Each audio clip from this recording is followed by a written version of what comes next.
This is Macro Voices with hedge fund manager Eric Townsend, the free weekly financial podcast targeting professional finance, high net worth individuals, family offices, and other sophisticated investors. Macro Voices is all about the brightest minds in the world of finance and macroeconomics telling it like it is, bullish or bearish, no holds barred. Now, here are your hosts, Eric Townsend and Patrick Ceresna. Macro Voices episode 83 was recorded on October 5th, 2017. I'm Eric Townsend. We're airing part 2 of our Eurodollar University with Hambre Partners CIO Jeff Snider as this week's feature interview. Now, for any new listeners who aren't familiar with this project, Jeff Snider has been one of our most popular guests ever. But even the finance professionals in our audience have complained that Jeff goes so deep into the Eurodollar system in his analysis that some background was needed to explain how the system works. So we asked Jeff to put together a full show on the history and workings of the Eurodollar system, and before we knew it, we had 4 full shows instead of 1. We aired part 1 of our Eurodollar University in episode 78 of Macro Voices, which aired on August 31st, and it got rave reviews. Now, while I learned quite a few things from part 1, frankly, I already knew a lot of the material that it contained. But when we got into the wholesale Eurodollar system in parts 2, 3, and 4, I was completely blown away. I had no clue previously about the extent of the Eurodollar system and the role that it has played in financial markets. I think parts 2, 3, and 4 are some of the best and most unique content that we've ever produced. So if you didn't already listen to part 1 back on August 31st, I recommend you go back and listen to it first. You can find every single Macro Voices episode back to day 1 at macrovoices.com free of charge. Just scroll down on the homepage and look for Jeff Snider's picture. And be sure to stay tuned for today's post-game segment after the feature interview, when Patrick and I will both give you our own perspectives on Part 2 and also a sneak preview of what's coming in Parts 3 and 4, as well as when you can expect us to release them. And I'm Patrick Ceresna. Now, Eric, the S&P 500 keeps powering higher, making an all-time new high each week. What's your feeling here on equities? You know, Patrick, we should probably just save the recording of you asking that question so we can use it over every week, because it seems like every week it's the same story of new all-time highs. As you remember, just a couple of weeks ago, we were flirting with 2,500 round number resistance. I mentioned that a lot of technicians were targeting 2,526 as the next upside target, and that sounded high, like, oh boy, how could we possibly go a whole another 25 points higher? Well, here we are a couple of weeks later and 50 points higher with the S&P futures touching 2550 this afternoon. So, it just continues. We're definitely in the late stages of a bull market where rational economic logic gets thrown out the window and sentiment takes over, and it's crazy buying stuff. One thing I do want to debunk, a lot of people have been saying, oh, but it's October, that's when market crashes happen, so just wait, we're in the first days of October. It really doesn't work that way. If you look at the history of the so-called October crashes, of which there are many on record, really, those started in September. The general pattern is that the top happens sometime in August, usually late August. Then you get all kinds of volatility and craziness in September, and the worst of it is in October, and that's the reason everybody remembers October as the crash month. But it would have started by now if we were going to follow that pattern, and it hasn't.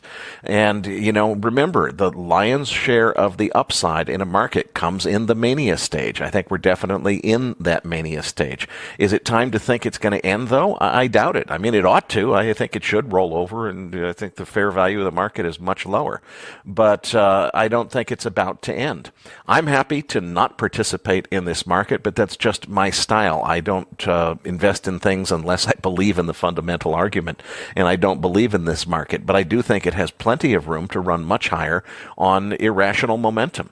If you want to play this market to the upside, I think you definitely want to be thinking about options to limit your downside, trend following strategies, things that are designed to be sure that you are quick to get out when the trend reverses. I don't think we're there yet, but when it happens, it's going to be ugly. As far as, the bearish look, I think the best gift that the bears could ask for at this point would be a huge move up, let's say 3,000 on the S&P by Christmas. Now that would be something that you could make a strong argument for why to sell it short. That would be the parabolic final move up to a blow-off top. We haven't seen anything like that. This is still showing signs of being a healthy uptrend. Definitely overextended, though. We are at an extreme overbought situation. There ought to be at least some kind of pullback now, but I think it's going to be a healthy pullback, a buy-the-dip opportunity, and further upside from here. Eventually, this will end very badly, but I don't think it's time yet. Now, what's your views on the U.S. dollar index? Where's the dollar hitting next? Well, the bounce looks pretty darn healthy so far. I mean, this looks like a good, solid uptrend as we're speaking, just coming into the close on Thursday afternoon. We're looking at 93.79 on the December dollar index futures contract. And, that's a pretty healthy recovery from the low that we had around 91.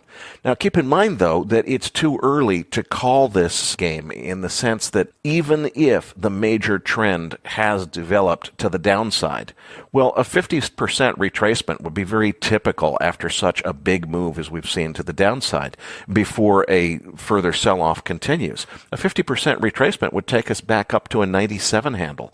So, we've got plenty of further upside to go before we could really decide. It's really as you move north of 103 where you say, okay, the secular dollar bull market is still intact. So we're still in a wait-and-see phase. As far as the longer-term picture for the dollar is concerned, let's save that for our post-game segment after the interview with Jeff Snider, because I want to allow the audience to be informed by Jeff's comments. Obviously, Eurodollar University is all about the Eurodollar system. Let's start with that, and we'll come back and revisit the longer-term picture on the dollar index after the feature interview. Now let's move on to crude oil. It's certainly some crazy price action here. What's your thinking on oil? Well, as I mentioned last week, that cup and handle formation targeting 52 to 53 completed. 52.88 was the high. So we rolled over as I predicted we would. A little bit later than I predicted that we would, but indeed we did. Inventory this week, crude oil drawing down 6 million barrels. Cushing, Oklahoma building 2.1 million barrels. Gasoline building 1.6 million barrels. Distillates drawing down 2.6 million barrels. Now, overall, with that big crude drawdown and a build in gasoline, but a relatively small build in gasoline compared to the very large drawdown in crude oil inventories, that's a pretty bullish report overall. Production ticked up 14,000 barrels to 9.561 million barrels per day. The thing is, that of course sent prices rocketing to the upside. That rally only lasted about 45 minutes. We had fully retraced back to pre-data levels within 45 minutes, and within several hours we were trading much, much lower than before the data came out. So in the face of such bullish information, you really have to ask yourself, or such a bullish report, I should say, you really have to ask yourself, well, what happened? Why wasn't that big drawdown going to send prices much higher, and why are they actually selling off lower? I think the reason is we saw another jump up to 1.984 million barrels per day of exports. Now, the exports are reported in million barrels per day. The builds and draws are a weekly number. So let's translate that times 7. We get 13.9 million barrels exported from the United States during this reporting period. Well, that means our 6 million barrel drawdown, if you still had the environment we had very recently where it was illegal to export crude oil from the United States, that would have been a 7.9 million barrel build in the old normal system when you couldn't export. Now that we're exporting, we sent 13.9 out of the country, so now what would have been a 7.9 build becomes a 6 million barrel draw. So, if we knew for sure whether or not that oil was being exported for consumption or just being exported because it was economic to move it and store it someplace else, then we could make an intelligent decision about whether or not that really counts or not in terms of rebalancing or evaluating whether supply and demand are rebalancing. So I think that what we've really come to is a point where with exports now being legal, it's much harder to tell from EIA inventory data whether or not supply and demand is in balance or not. on? And how do you correctly interpret this? Do you say, well, that 13.9 million barrels, we adjusted out. It's equivalent to a 7.9 million barrel build? Do you say that, or do you say, no, wait a minute, it's a different world. We exported that oil. It's gone. It's a 6 million barrel draw. We don't have it in inventory anymore. It's not in storage. How do you interpret that? There's probably good arguments on either side of that. The point is the picture has changed dramatically from what it was a year ago when we didn't have legalized export of crude oil. So we sold all the way down to 49.76, trading on a 49 handle for most of Wednesday afternoon. Thursday's strength, I think, is both about Hurricane Nate barreling into the Gulf Coast. Now, of course, Hurricane Harvey was bearish for crude oil prices because of the shut-ins of refineries. Nate is only just barely building to a hurricane strength storm. I don't think it's actually, as we're taping, there yet, although it's predicted to become hurricane strength. It'll probably only get to Category 1. So that has the result of preventive shut-ins in the Gulf of Mexico, shutting production off, but it's very unlikely that this storm would be big enough to affect refining capability. At the same time, we have Vladimir Putin and King Salman from Saudi Arabia meeting in Russia today. Lots of TV coverage of that. That sent us all the way back up to 51.22, the height of the press conference, and it looks like we're starting to retrace back to the downside. So I think the uptrend is clearly over at this point. We hit that 52.88 high. I doubt that we'll go higher than that.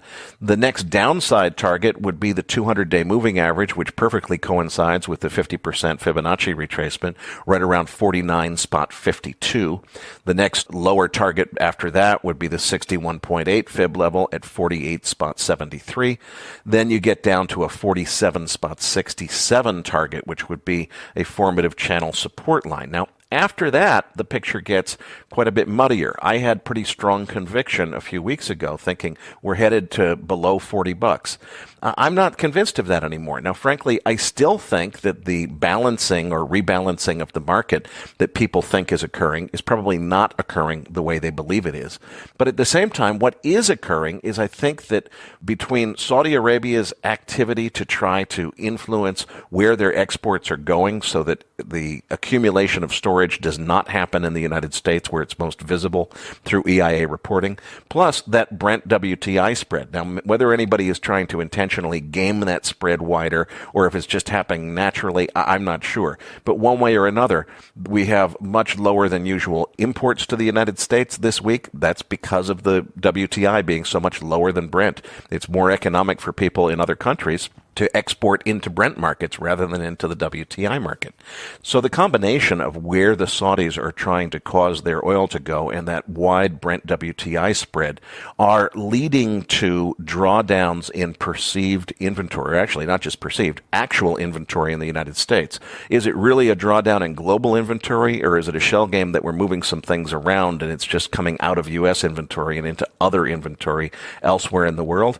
Well, I can't tell that, but it really doesn't matter, because if it comes out of U.S. inventory, that's going to cause a lot of people to bid the prices higher. So I am still bearish here from a seasonal standpoint. Seasonality should now be a headwind for oil prices. There's a lot of reasons to think lower, but maybe not quite as low as I was thinking a few weeks ago. Now let's move on to gold. We clearly had a significant top at $1,350. Where do you think gold's going next?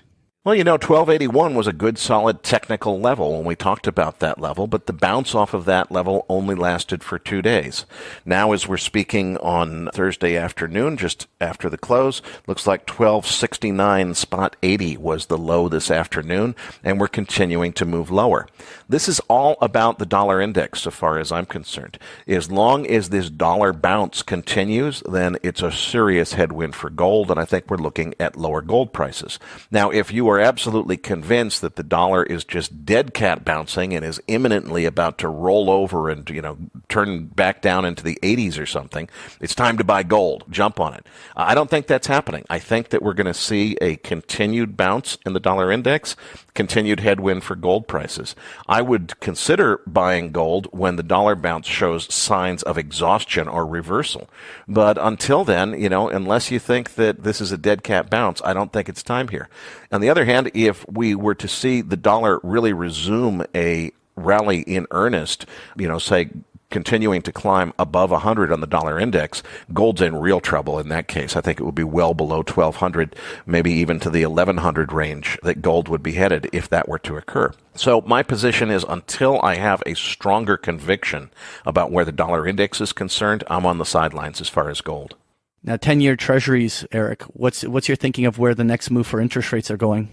Well, we're back up to 2.36 this afternoon on the 10-year yield, and we're continuing to auction back and forth on the middle of this range, which is the trading range is around 2.12 to 2.64. We're right in the middle of that. Looked like we had a breakdown below 2.12 for a while there, and it didn't last, and now we're back up in the middle of the range. I still tend to favor the resolution of this trading range toward lower yields, higher prices, but it remains to be seen. Well, thanks for the market wrap, Eric. For this week's feature interview, and by very popular demand, we're airing part 2 of the Hambre Partners CIO Jeffrey Snider's Eurodollar University, which we recorded back in July. Part 2 of the Eurodollar University is coming up as Macro Voices continues right here at macrovoices.com.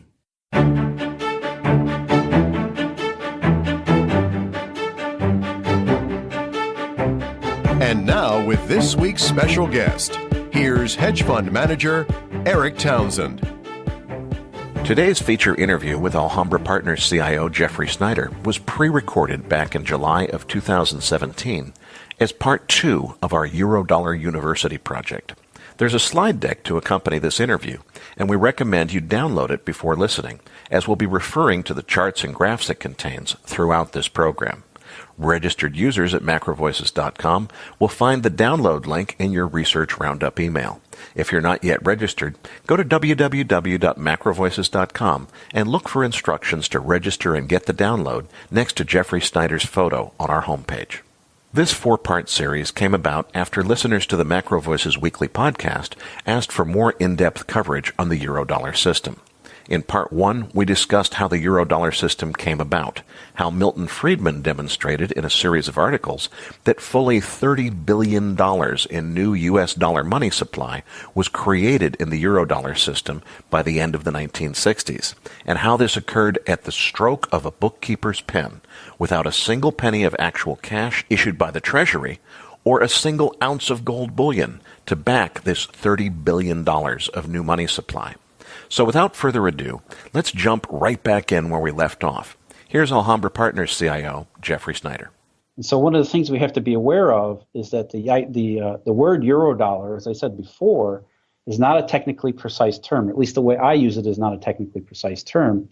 I use it as a catch-all to describe what is essentially the monetary, radical monetary evolution away from the traditional format that was based on deposits of dollars toward the more indescribable and ill-defined interbank market of these bookkeepers' pen ledger balances moving back and forth. And so the wholesale part of it is just as important as the offshore part of it. I think we want to describe a little more detail what we mean by wholesale finance. So to elaborate on that point about wholesale, let's move into the next few slides where we're getting to the 1970s. It looks, if I'm getting the gist of this, like maybe the Fed is waking up to the fact that their own money supply statistics are not really accurate because of this growth of Eurodollars, which are dollars that exist outside of the banking system that they're regulating. What's going on here with slide 16? Well, this is from an FOMC discussion from 1974. Where the open market manager, Charlie Coombs, was essentially saying that needed to scrap M1 as a money supply indicator because it was no longer valid. And what he was saying is that they should start focusing on M2, but even M2 was going to become obsolete in the near future, and that they should develop something like M3. And the reason for that was what we talked about before, this revolution in money where the traditional formats that they were used to define before were no longer valid. And at least, remember, this was the Great Inflation. So one of the bases for the Great Inflation was the fact that the monetary system itself was becoming unrecognizable to the people who are supposed to be able to define it best and then also control it. And so it was a major, major radical revolution in money supply and in money demand, where the entire system was being used or being defined in ways that were outside of the traditional mechanics of, simple CDs or whatever else is in M1. And to keep this in context for our listeners, in August of 1971, President Nixon suspended indefinitely, he said temporarily at the time, but it is still suspended, the convertibility of U.S. dollars into gold because there had been effectively a run on the banking system where foreigners had figured out that the U.S. dollar was not really worth the gold it was redeemable for, and people were redeeming gold en masse, and that caused the U.S. to slam the gold window in 71.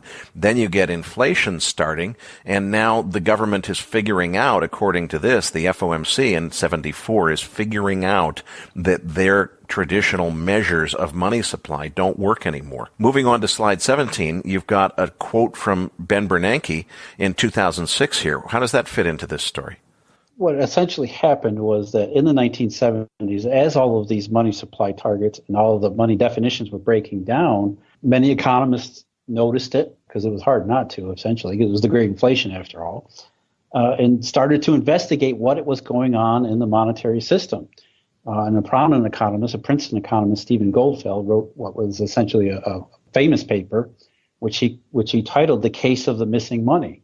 What Ben Bernanke was referring to was essentially this: the idea that the monetary system was evolving in ways that economists at the time, even today, didn't fully grasp and didn't fully understand. And Stephen Goldfeld, in his paper, went looking for how and why the monetary system was changing and what could be done about it. And what he essentially came up with was the idea that money demand forecasts were off, and often off by a significant amount.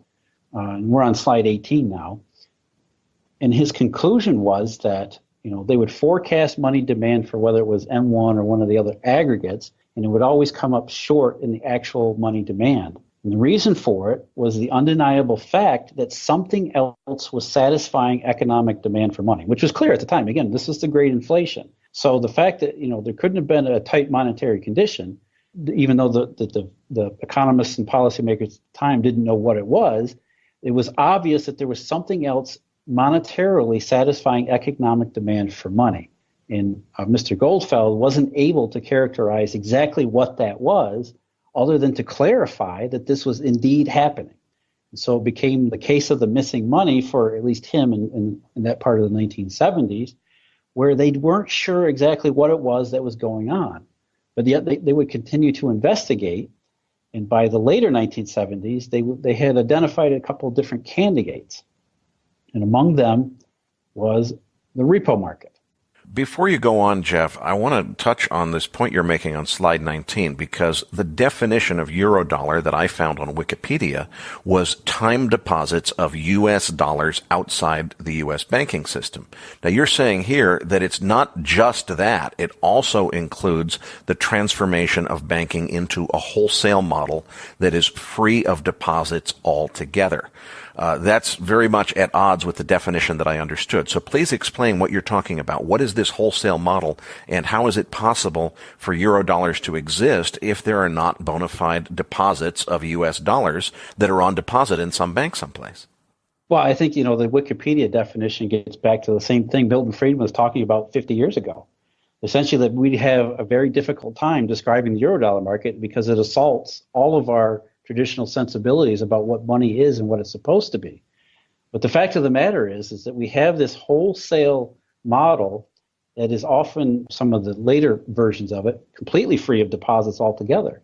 What we're essentially building are bank balance sheets that are using various forms of liabilities that are not deposits. There are often interbank transactions, all sorts of different kinds of traded liabilities.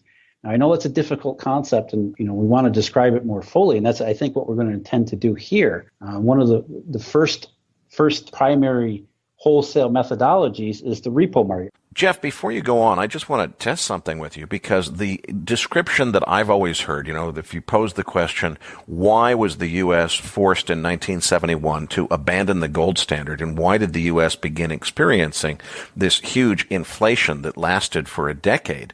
What most people would tell you is, the answer is excessive spending on the Vietnam War forced the U.S. to essentially not be able to defend the dollar's convertibility to gold.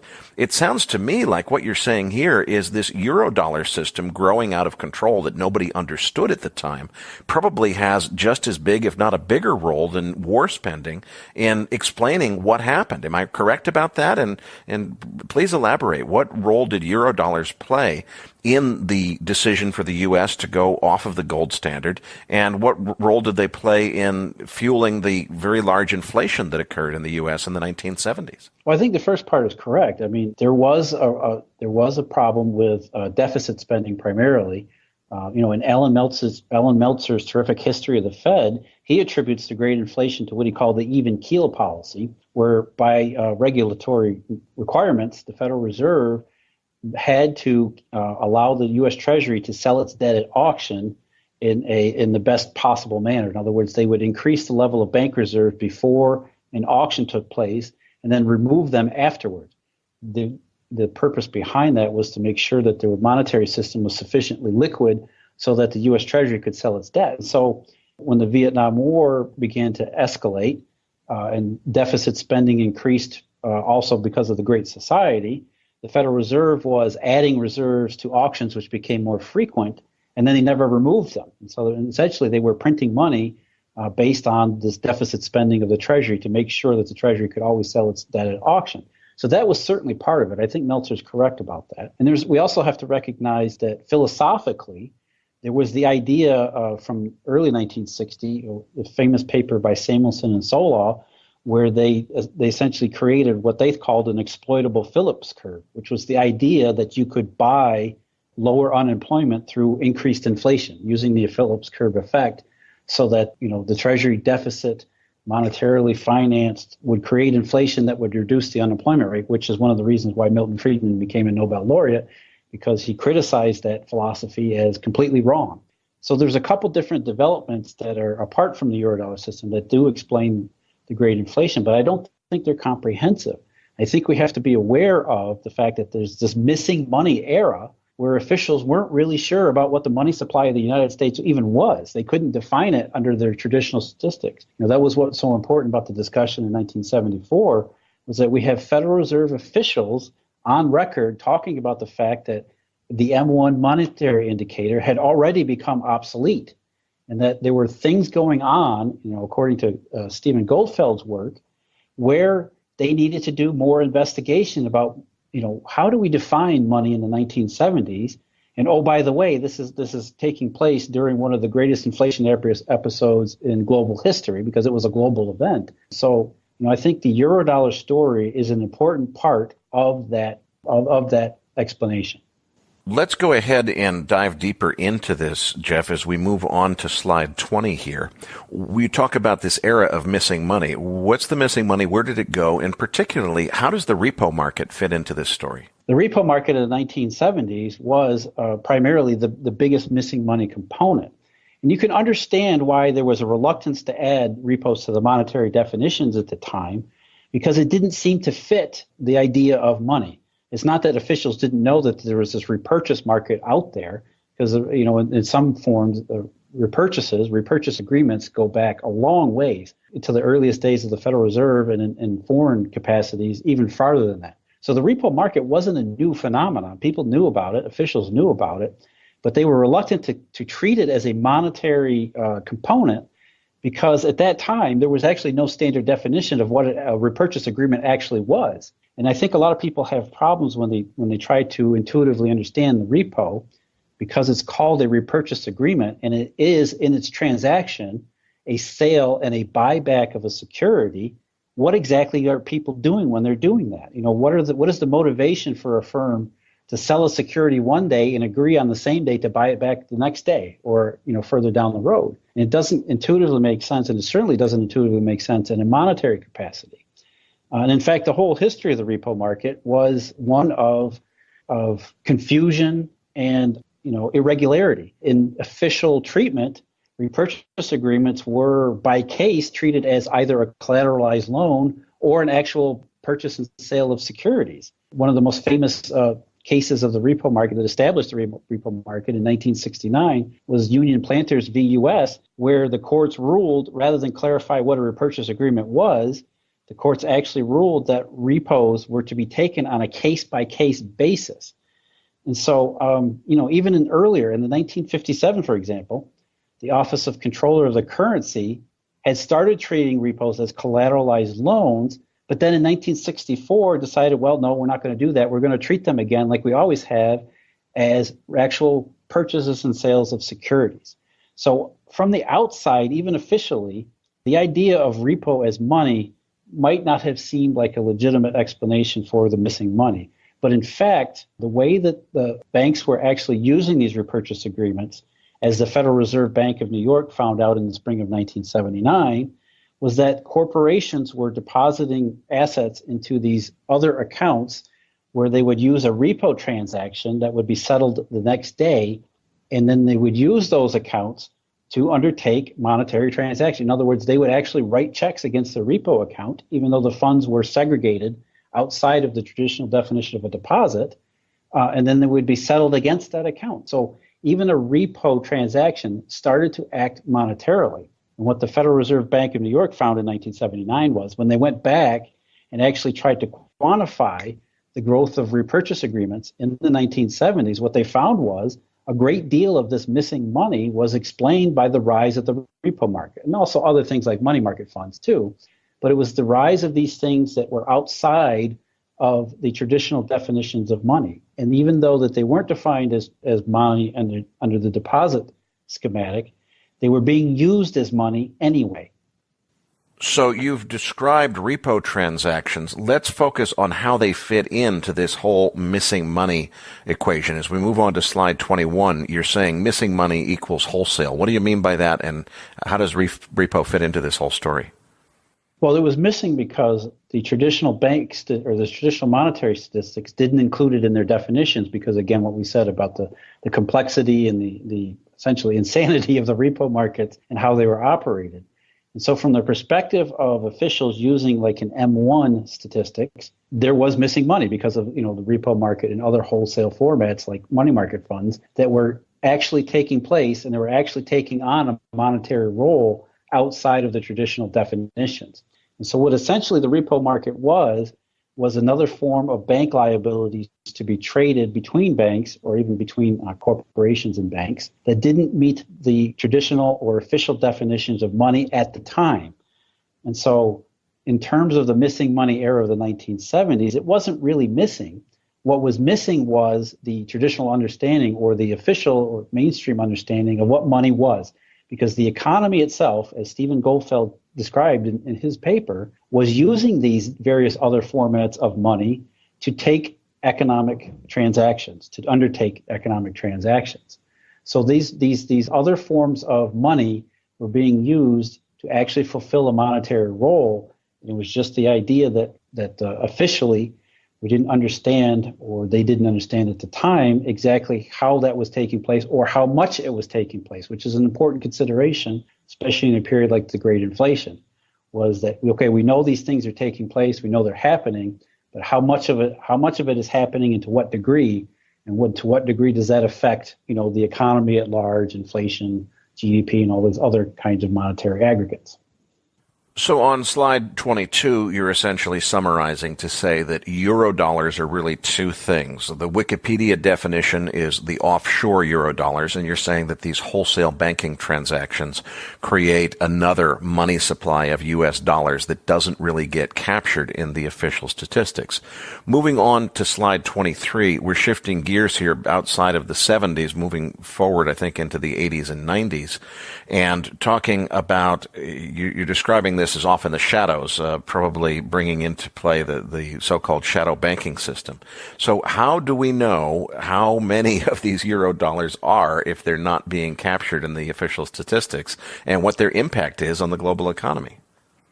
Well, you're right, and that's exactly what we're getting into is, people remember from 2008 and the great financial panic then, we started talking about shadow banks and shadow banking, but I don't think it was ever fully described or fully investigated. And in fact, I'm pretty sure it wasn't. And the fact is that, shadow banking didn't just come out of nowhere. It didn't just spring up in, the middle of the 21st century. In fact, it was a process that had gone back into, this missing money period of the 1970s. And so because it was, this missing money was taking place outside of official definitions, and even though officially, the Federal Reserve and economists worked on various ways to incorporate things like repurchase agreement and money market funds into the official statistics, they often did not have success in doing so. And so a significant amount of this monetary stuff, this money supply that it doesn't conform to the traditional definitions, was taking place into these shadows. And the shadows are essentially bank liability constructions, or the liability side of banks and how they operated their various financial and monetary activities. So, because there isn't good statistics on exactly what was going on at that time, especially into the 1990s, what I use is a couple of good anecdotes that give us an indication that all of the stuff that's out in the shadows is starting to have a very enormous impact on the financial system and thereby the global economy. And on slide 24, you've got Warren Buffett's picture here. How does he fit into this story? Well, the story of Warren Buffett is his takeover of Salomon Brothers, or a rescue of Salomon Brothers. And Salomon Brothers is a well-known bank from especially the 1980s. It was given prominence in Michael Lewis's book, Liar's Poker. And essentially what happened in the early 1990s, what was described as a rogue trader, a guy named Paul Moser, was bidding in excess for U.S. Treasury securities at auction, even though there wasn't an apparent reason for why he might do that. And throughout 1990, for example, Moser was bidding sometimes more than 100% for what was placed by the Treasury at auction. In one particular auction in June 1990, he bid more than 100% for Salomon Brothers accounts for the entire $8 billion in notes that was auctioned.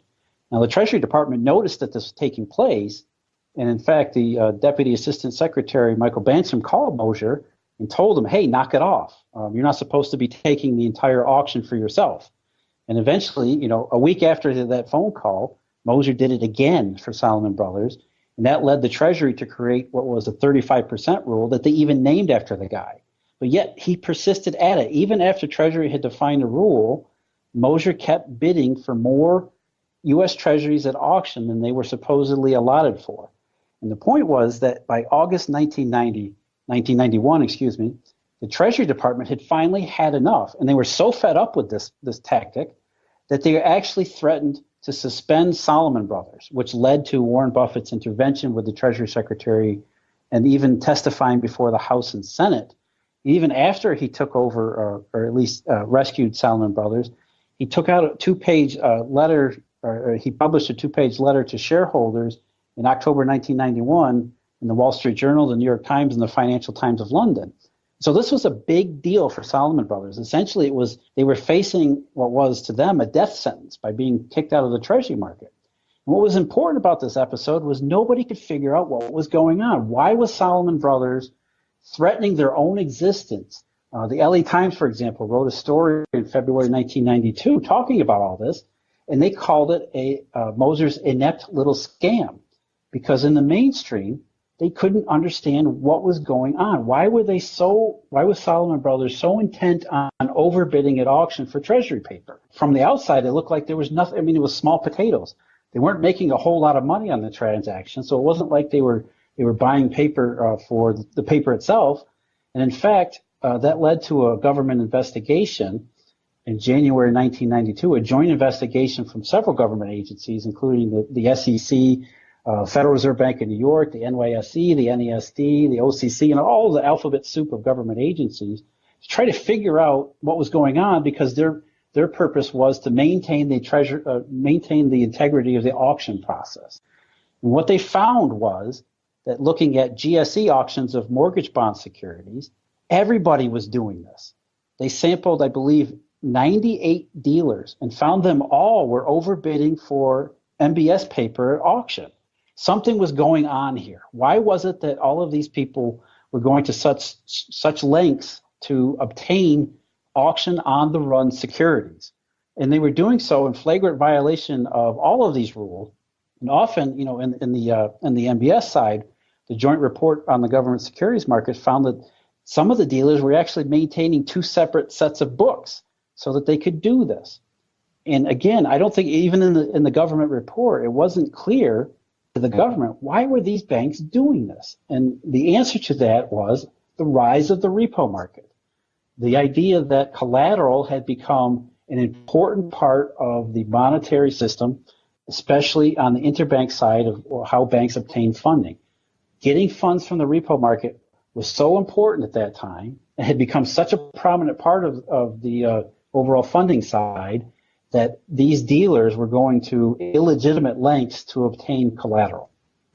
So the description that you've just given, Jeff, I think covers probably slides 24, 25, and 26, where you're describing the things that you just described. What does slide 27 tell us about the role of repos and where they came into this story? Because it's just amazing that these banks would take such extreme risks and violate so many rules to, as you say, overbid for treasury paper.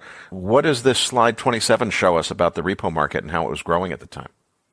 Well, it shows us again what we're talking about, the era of missing money and how repo was one wholesale avenue of what was not really missing. It had become an important part of bank funding.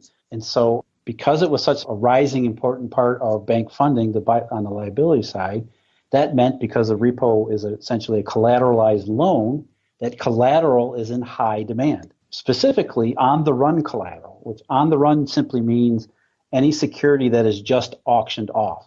So when the U.S. government sells its treasury bonds to primary dealers in the auction process, those on-the-run securities that were just auctioned off are the best, most pristine collateral out there.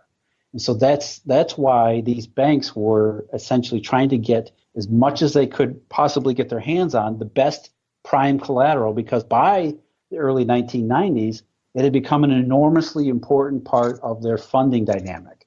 And that was true also of the MBS market, though at the time it was a much smaller component because the MBS market was still in its infancy.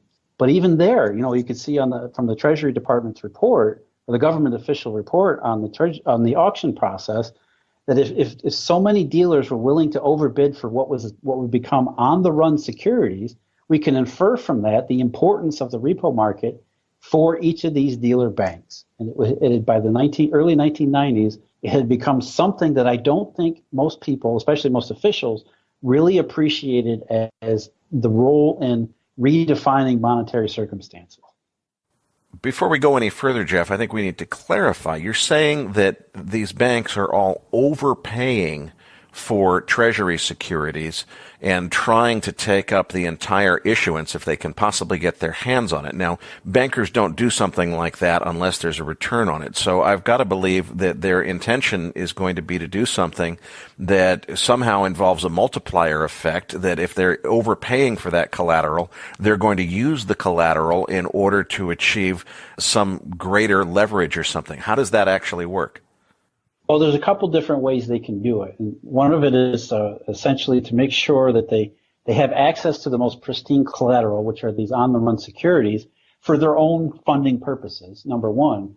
And number two is so that they have the best collateral that could be rehypothecated at the best price. And rehypothecation is essentially the multiplier of securities and repo transactions. In other words, if you hold an on-the-run security in your inventory, you can actually lend it out to somebody else at the same time you use it. In fact, you can lend it out not to just one somebody, but often multiple somebodies. And so in a repo market, it would not be uncommon for a security, a collateral security, to be used several times to obtain repo funding. And so there was a multiplier effect where you start to appreciate collateral as itself currency-like. In other words, it had a value that was beyond just holding a U.S. Treasury or buying a U.S. Treasury from auction. It had a role in interbank financing of various balance sheets in various different ways. And presumably as that rehypothecation is occurring, it means that the same asset is pledged as collateral more than once, and that means that the underlying system is at risk because if there's ever a default, there's not really collateral there to back all of the transactions that were occurring. Is that right? That's correct. And again, you get sort of a multiplier of collateral. So you can have a run in collateral, which in fact did occur starting in 2007. Because you had rehypothecation of not just U.S. Treasury securities, you had immense rehypothecation of MBS securities. because the MBS during the housing bubble became an enormous portion of the repo market, and the way in which banks were funding their balance sheets through the repo system, using that as collateral. And so there was enormous potential for essentially a run on collateral, which again, we start to see the beginning parts of that in these early 1990s activities that at the time people didn't know what the hell was going on. Moving on to slide 28, it looks like you've got a couple more anecdotes here to help us understand in the early 90s how the Eurodollar system was growing. Please elaborate. Well, I think a lot of people are aware of the sterling crisis in 1992, if for no other reason that brought us the prominence of George Soros. You know, how was Soros able to supposedly break the Bank of England? And the reason was that there was currency trading in volumes that had, by early 1990s, become so large that they dwarfed anything that any central bank could actually put together. So it was relatively easy for the sterling crisis in 1992 for the Bank of England to be simply overwhelmed. And as a couple of articles I have picked from that time period, the one from the New York Times was marveling at the fact that there was so much currency trading that it was more than more than the market value of the 10 largest American companies at the time. The fact that there was this immense offshore currency market that I think in many ways surprised people. They were not aware that this stuff was taking place. And again, we're trying to connect the dots between the missing money era of the 1960s and 1970s, as well as its offshore component. Recalling Milton Friedman's multiplier example of how the global supply of dollars was independent or growing independently of whatever the domestic supply of dollars was. And so by the early 1990s in the sterling crisis, what we get is a sense of the growth outside the U.S. in these wholesale formats, in the Eurodollar format, was immense. Even by then, throughout the 1980s, it had expanded to such a high degree that people were shocked in the early 1990s by what was actually going on outside the U.S. Okay, Jeff, at this point in the story, we're up to the 90s. So by now, Alan Greenspan has taken over back in 87, I think, as the head of the Federal Reserve. And at that time, Mr. Greenspan was heralded by many people as the maestro, the genius, the smartest guy ever, God's gift to central bankers. I'm guessing that's not exactly your viewpoint. Fill us in on this next slide 29, where we see Mr. Greenspan's picture and how he fits into this story. Well, contemporarily, I don't know if even Alan Greenspan would have happened, of course, in the mainstream. Many people associate the period of the 1990s with Alan Greenspan in a very positive fashion. But if you actually listen to what he said throughout that period, it was in many ways like the missing money period of the 1970s. And even in his most famous speeches, like his 1996 Irrational Exuberance speech, for example, the reason he gave that speech was about this topic of missing money. What he said was, in effect, that the correlations with money demand, correlations even with money supply, had long ago gone way off the rails, had got to the point where the Fed couldn't predict even either side of the monetary equation. And so it was a difficult task for a central banker to try to handle monetary policy under conditions where they couldn't define money. And he wasn't explicit in stating that it had happened this way, that monetary policy had evolved into a discretionary format because they couldn't define money. But that is what he said in various hints and reading between the lines of many of his speeches. And so we have to recognize the fact that maybe the 1990s weren't exactly what everybody thought they were. And, of course, the big change in monetary policy of that era is that the Fed made a shift from targeting money supply to targeting the Fed funds rate. And we're seeing that here on slide 30. Tell us what's going on here and how it fits into the story. Yeah, and we don't even know exactly when the Federal Reserve started targeting the federal funds rate. In fact, they've never specifically come out and said this is the date we stopped targeting money supply or money demand, actually, and started targeting the federal funds rate. But when you're in a regime where you can't define money, either supply or demand for it, what do you do as a central banker? And what they came up with was based on Milton Friedman's work and Milton Friedman's principles, where inflation in particular is certainly a monetary phenomenon. And so what they decided, especially in the 1990s, was that monetary policy would be effective. They assumed as long as inflation stayed low or within their target range. Of course, the inflation target at the time was implicit, not explicit either. But still, if inflation was well behaved, they would only assume that it was because monetary policy was effective. And the way monetary policy was determined was a discretionary approach to moving the federal funds rate either higher or lower based on essentially a seat of the pants type of assessment of the economy and the markets. And so that's what happened. The Fed flew by the seat of its pants throughout the 1990s, but because things seemed to be very good and very well behaved, especially in inflation, everybody assumed that the correlation there was between the economy, especially inflation, and monetary policy. In other words, Greenspan must have been a maestro for doing whatever it is he did. And in fact, Greenspan never actually came out and said exactly what they were doing. All he did was raise and lower the federal funds rate, but nobody could really determine, nor did he specify exactly how they did that. You know, what caused the Fed to raise the rate 25 basis points one day, and in the next meeting maybe perhaps lower it.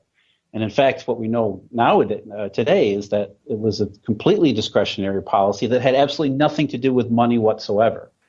Okay, Jeff, this is probably a good place to wrap up part 2, since your next group of slides is discussing the role of the Basel Accords in the development of the Eurodollar system, and that's going to take more time than we have remaining today. So to summarize the key points that we discussed today, many people already know about the offshore definition of Eurodollars, which refers to time deposits denominated in U.S. dollars that are on deposit in banks outside of the U.S. banking system.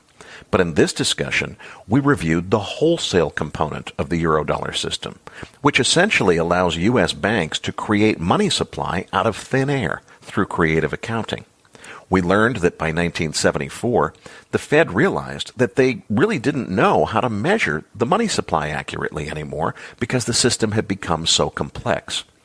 We discussed how the repurchase system used by banks to facilitate short-term financing played a key role in expanding the wholesale component of the Eurodollar system. Officials at the time were challenged to even understand what was happening and didn't know how to categorize repo transactions because their full effect was not completely understood. Official statistics of the day did not accurately reflect the money supply that was being created in the wholesale Eurodollar system and the role that the repo market played in it. We heard the fascinating story of how major banks, Salomon Brothers most visibly, were overbidding for treasury paper in the early 1990s because they'd figured out a way to beat the system and rehypothecate the very best collateral assets, using them to collateralize multiple loans, thus effectively conjuring even more money supply out of thin air using the repo market to create wholesale Eurodollars. Jeff opined that the Fed's literal inability to accurately measure the money supply probably played a key role in the early 1990s policy shift in which the Fed began targeting the Fed funds rate rather than the money supply as a monetary policy tool. Jeff, I want to thank you again. Before we close, though, let's just give our listeners a quick rundown on what you do at Hambre Investment Partners. Well, I basically focus on dollars and Eurodollars. No, it's Hambre Investment Partners is an investment advisory firm, a registered IRA. And what we do is try to make sense of the world so that we can invest intelligently and prudently. And unfortunately, in trying to do that in the last 10 years, and even longer before that, has been incredibly difficult because, as I hope your listeners have appreciated through the presentation here, the world doesn't look like it the way it's supposed to look. And so there's a lot more to this story that is very much relevant to 2017. Somebody once said that you can't know the future without studying the past.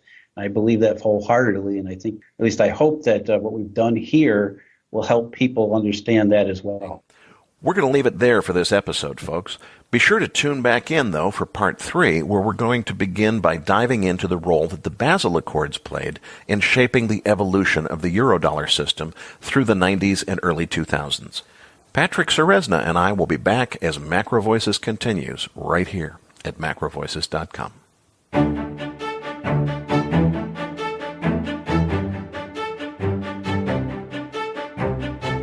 Macro Voices is a listener-driven program. Please email requests for specific future interview guests to requests@macrovoices.com. You can email questions for the program to mailbag@macrovoices.com, and we'll answer them on the air from time to time in our mailbag segment. We also welcome your suggestions for how we can improve the program. Now, back to your hosts, Eric Townsend and Patrick Ceresna. Eric, what a great episode. Now, Jeffrey really started to dive into the wholesale euro-dollar system in part 2. I was particularly interested to learn that the euro-dollar system was born outside of the central bank system and that the Fed had to learn and adapt to the evolving market. What stood out for you? You know, when it really started to click for me, Patrick, was when Jeff got into the tri-party repo system and the story about the banker buying all of the treasury paper that he could possibly get his hands on, even though it didn't seem to make economic sense to do so. And all of a sudden, things that happened that I knew about in history that I never understood before suddenly made sense. And I guess what I would do is reinvoke that same Niels Bohr analogy that I used when we talked about part 1. Niels Bohr was the physicist back in the 1920s. When he released his work, the whole scientific community just went completely bonkers, saying, wait a minute, if this guy's actually right, it means that a whole bunch of things that we thought we knew about how the universe works, and basically the whole field of study of classical physics, is wrong, or at least badly misinformed or incomplete in some way. And the analogy is, it just filled in the blanks for me. Suddenly there were parts of monetary history that I've studied for years that I didn't really understood how things worked, and it started to come together. It's like, wait a minute, okay, that's why they're buying all this paper. It's because they figured out how to rehypothecate it to make more euro dollars. Okay, now it makes sense. So it was just fascinating for me. But Patrick, it's really when we got into parts 3 and 4 that this really started to take off for me. Because just as you heard in today's episode about how the tri-party repo system played into this, and that story about buying all of the treasury paper that they could, when Jeff gets into the Basel Accords, that's coming in parts 3 and 4, and all of a sudden, I'm stepping ahead. I'm like, wait a minute, I know what he's going to say. It's not that the people that were buying all of that mortgage paper were too stupid to see the default risk. They just didn't care. It gave them the collateral that they needed to make more euro dollars. They were gaming the system. All of the sudden, things that I never understood leading up to the housing crisis, like how nobody saw that default risk, suddenly makes sense. It's just amazing how bankers are able to game the system. So as much as I really, really enjoyed this episode, folks, put your seatbelts on for parts 3 and 4. It's fantastic content.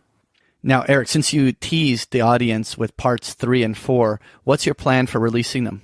Well, originally we had planned to air today's episode Thanksgiving week, and then episode 3 was going to be Christmas week, and then New Year's week we were going to do episode 4. And we've been getting a lot of pressure from listeners saying, hey, when are you going to give us parts 2, 3, and 4? We want to hear it. So we're working to rejuggle the schedule.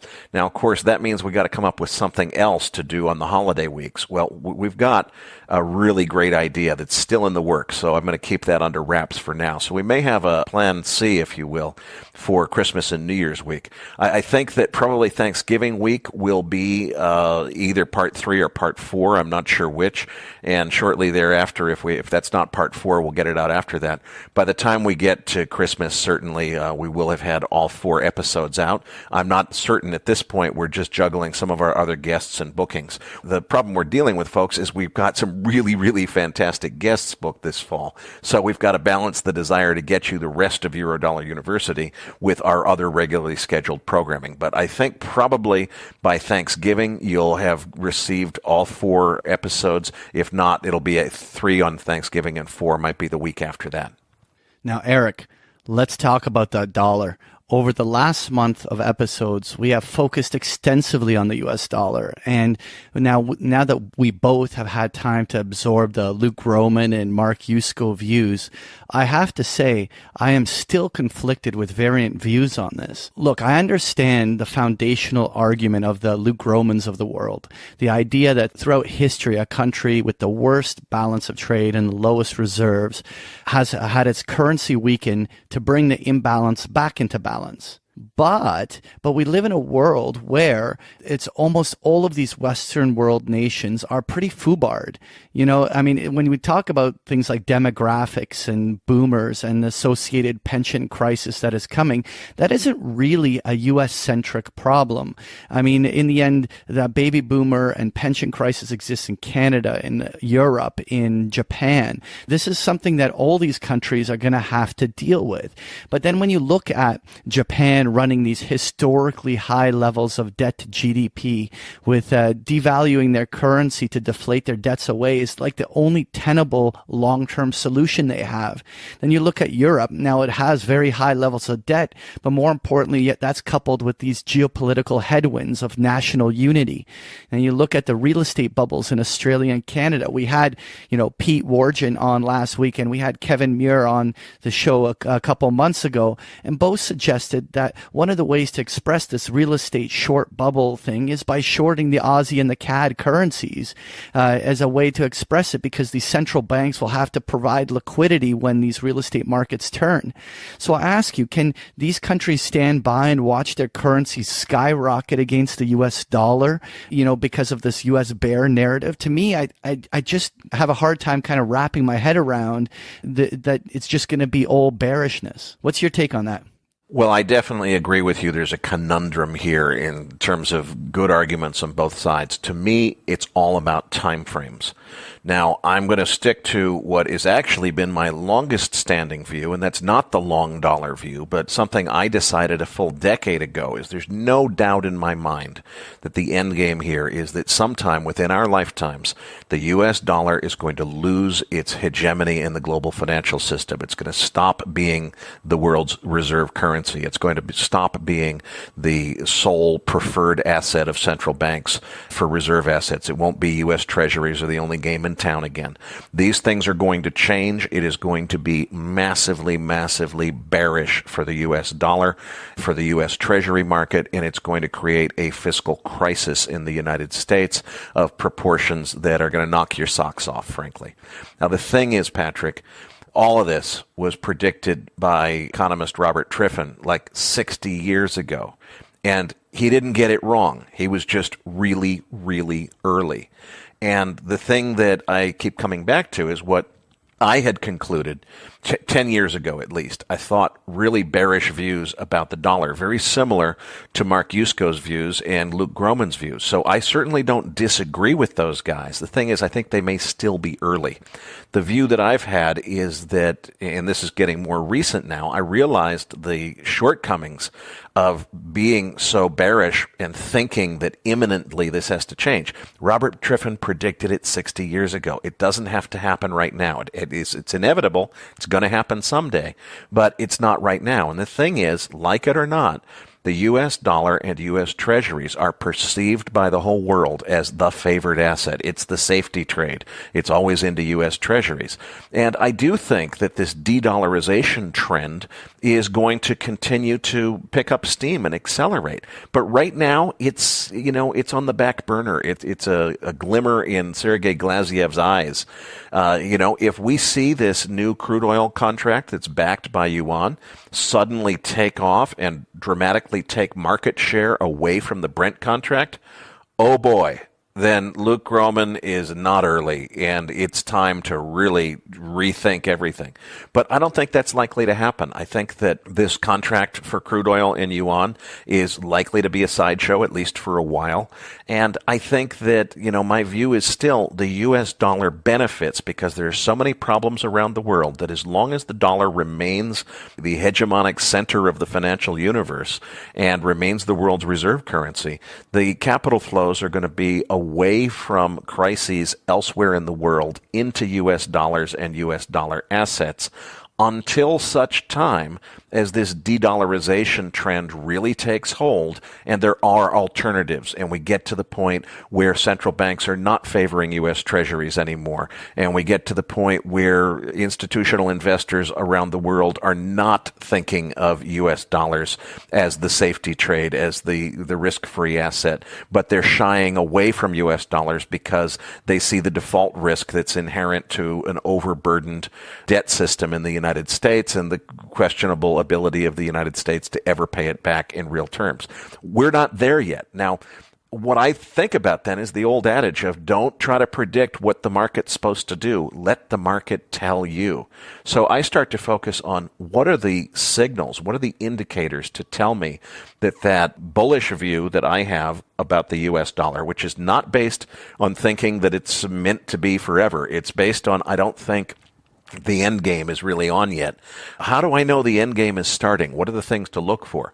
Well, certainly when we get to the point at some point where U.S. Treasury yields are rising, but the dollar is weakening. Now, normally, of course, the basic theory of macroeconomics is that if you have on a relative basis increasing treasury yields so that the differential treasury yield that U.S. treasuries are paying is more than treasuries in other countries are paying, that ought to cause capital inflows into the U.S. dollar as people want in on that game to get the better yield.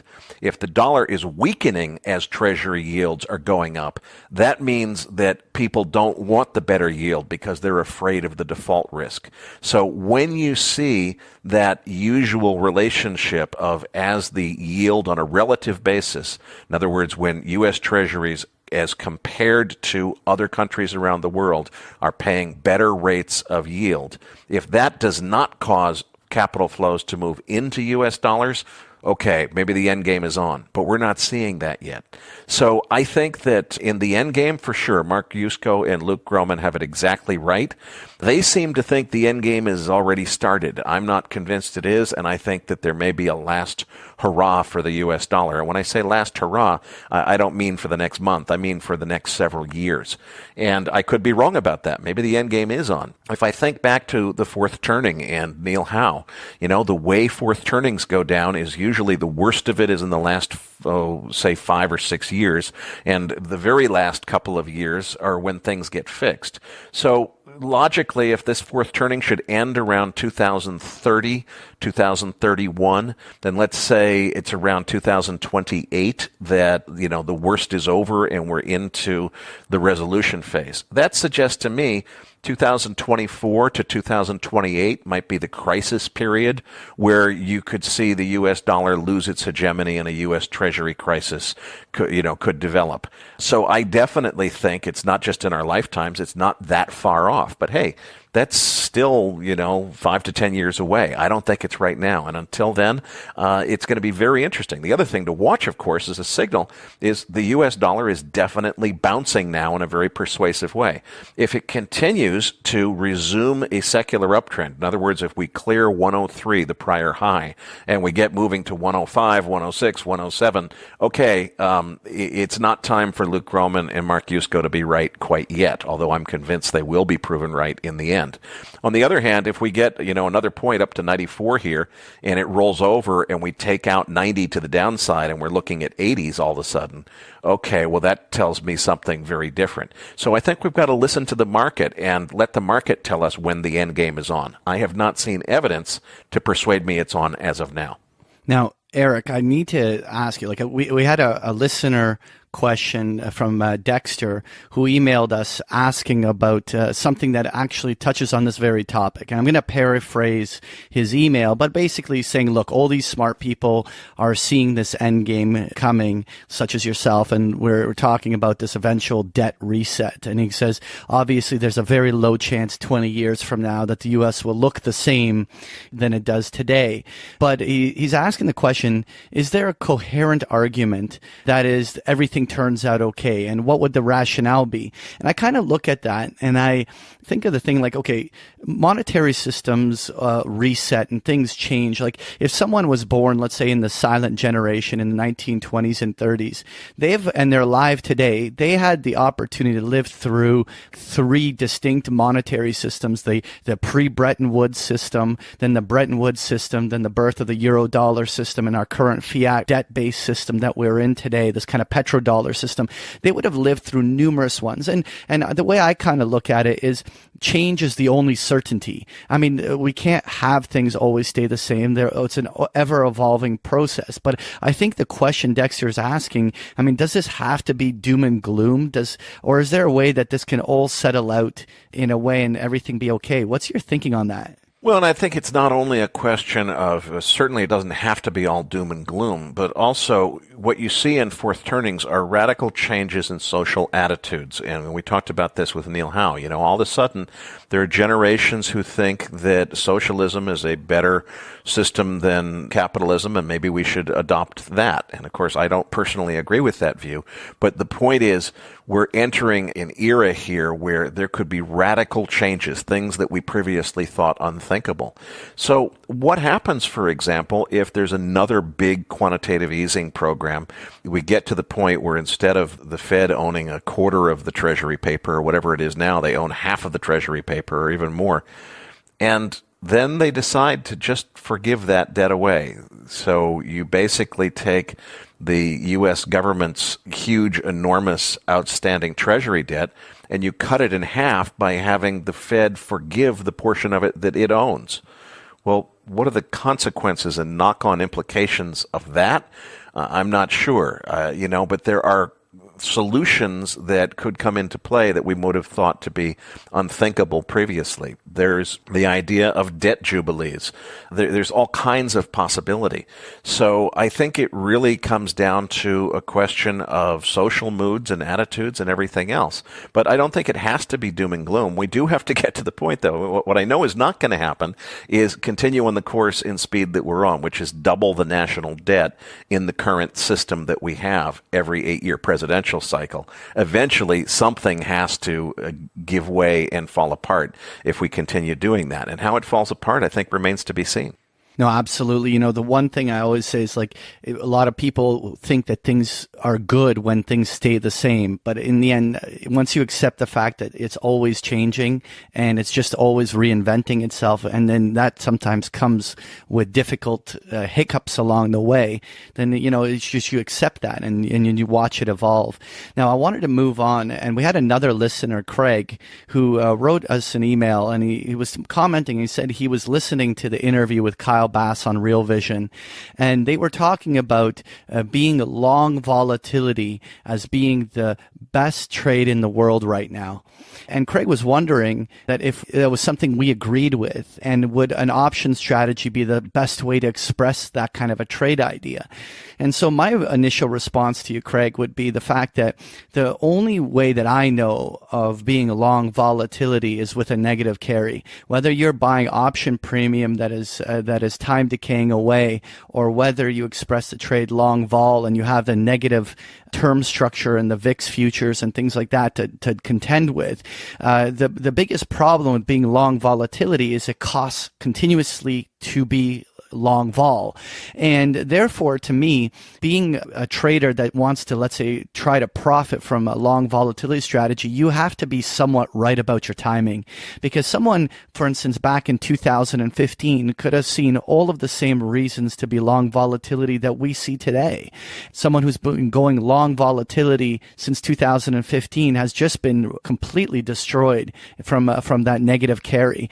If you, let's say, wanted to express a trade with, let's say, a straddle or some other type of a way of being long vol, it's still going to cost a lot of money to stay that way. So unless you're right about the timing, that's the tricky part. What's your take on that, Eric?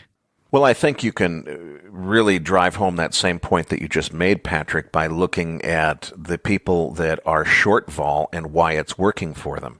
You take the Target store manager who, turned $500,000 into 12 million or whatever it is that Mark Yusko talked about when we interviewed him recently.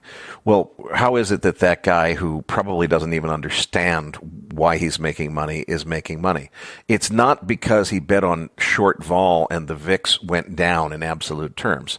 It's because there is that carry trade, and basically each subsequent contract comes in at a higher number. There's a contango yield there, and if you stay short the VIX, even though the absolute number of what the VIX is trading at doesn't change very much, you're getting that carry, and the carry is really where the profit is coming. So if you're getting paid the carry for being short VIX, how can you possibly be long volatility without paying that carry. You have to.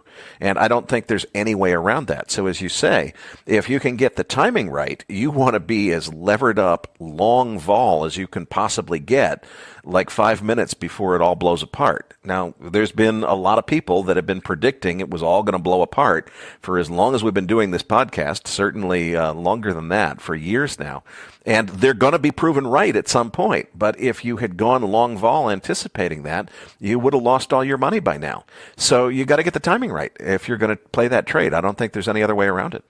And when you take a look at something like Jeffrey Gundlach taking that huge S&P put position back in August, and, on the announcement, the VIX jumped just on the announcement that he was taking the trade, but he went out to December and March, and he bought it, obviously, when the VIX was relatively low, so he was paying a lower vol premium when buying it. But, at this stage, look, the stock market's rallying, and anyone who takes a trade like that over the last 2 months is just getting hammered by time decay.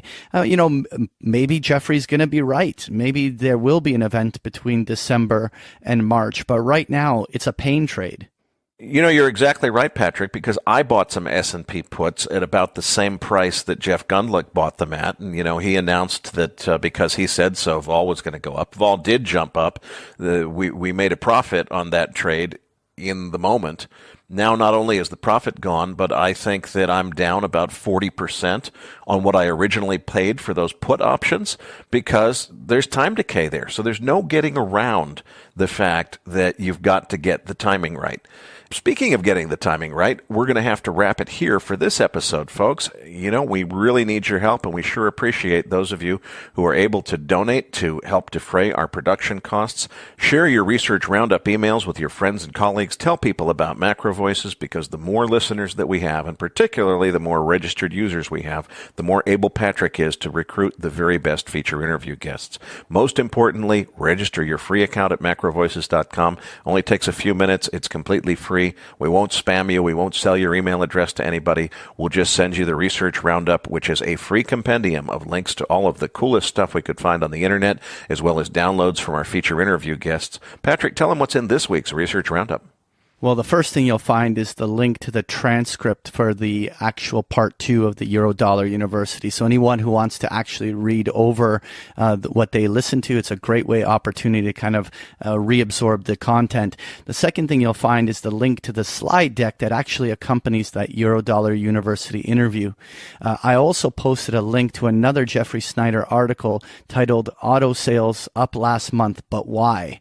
Our listeners will also find a link to the Variant Perception blog article discussing FX hedging, a hidden risk for Eurozone equities.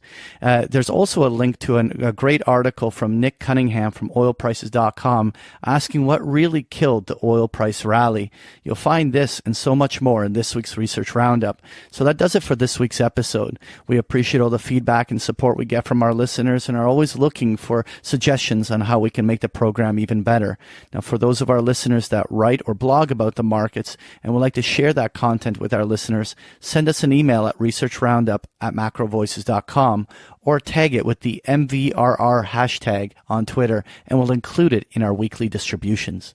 If you have not already, follow our main Twitter account at MacroVoices for all the most recent updates and releases. You can also follow Eric on Twitter at Eric S. Townsend. On behalf of Eric Townsend and myself, thank you for listening, and we'll see you all next week.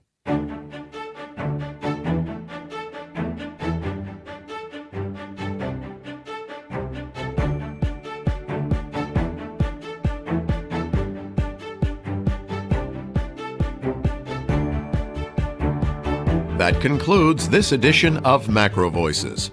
Be sure to tune in each week to hear feature interviews with the brightest minds in finance and macroeconomics. Macro Voices is made possible by sponsorship from BigPictureTrading.com, the Internet's premier source of online education for traders.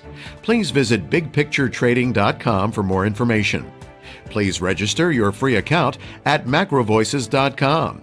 Once registered, you'll receive our free weekly Research Roundup email containing links to supporting documents from our featured guests and the very best free financial content our volunteer research team could find on the internet each week. You'll also gain access to our free listener discussion forums and research library. And the more registered users we have, the more we'll be able to recruit high-profile feature interview guests for future programs. So please register your free account today at macrovoices.com if you haven't already. You can subscribe to Macro Voices on iTunes to have Macro Voices automatically delivered to your mobile device each week free of charge. You can email questions for the program to mailbag@macrovoices.com, and we'll answer your questions on the air from time to time in our mailbag segment. Macro Voices is presented for informational and entertainment purposes only. The information presented on Macro Voices should not be construed as investment advice. Always consult a licensed investment professional before making investment decisions. The views and opinions expressed on Macro Voices are those of the participants and do not necessarily reflect those of the show's hosts or sponsors. Macro Voices, its producers, sponsors, and hosts Eric Townsend and Patrick Ceresna shall not be liable for losses resulting from investment decisions based on information or viewpoints presented on Macro Voices. Macro Voices is made possible by sponsorship from BigPictureTrading.com and by funding from Fourth Turning Capital Management, LLC. For more information, visit macrovoices.com.